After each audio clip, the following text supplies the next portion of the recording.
The Ukraine war rages on. The offensive in East Ukraine, especially the town of Bakhmut, has intensified. Russia has launched a new foreign policy to counter Western monopoly.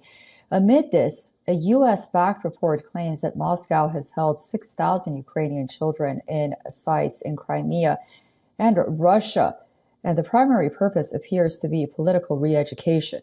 According to a report published by Yale University researchers, at least 43 camps have been identified, and it is a part of a large-scale systematic network which is being operated by Moscow since its invasion of Ukraine. According to reports, the children include those Russia deemed orphans and some who were in the care of Ukrainian state institutions before the invasion, and those children whose custody is uncertain due to the war. Some of the children are adopted by Russian families or have been moved into Russian foster care. The youngest child identified is just 4 months old.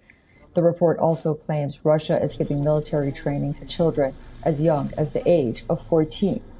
However, the researchers were not able to find concrete evidence on how many of those children were deployed to combat. Russia responded to these reports by saying that it tries to keep underage people in families and provide orphans with guardianships. Ukrainian prosecutors are investigating allegations of forced deportation of children into Russia. Since the beginning of the war, Russia has denied intentionally moving Ukrainians into Russian territory. Meanwhile, a senior U.S. official has signaled that the United States could sanction more banks with links to Russia. This comes as Western leaders seek to impose a new set of sanctions on Russia. Western governments have already frozen around $300 billion of the Russian central bank's reserves.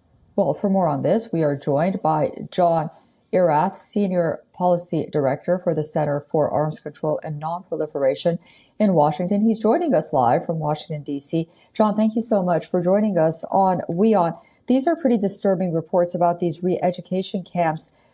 Where are we headed towards with this war imposed by Russia as we head to the one-year anniversary?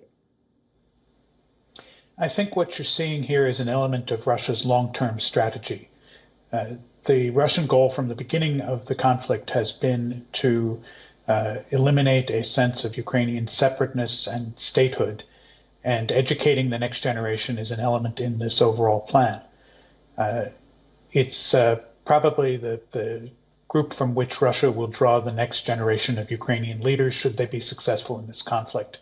Having people who are in charge in Ukraine who are friendly to Russia, who have been educated in the Russian way, and who look at two very key facts of history as the Russian perspective. The first of these would be that Ukraine and Russia are one people and one country who have been artificially separated. The second would be that history is a process of consolidating the role of a strong central government, an autocratic government.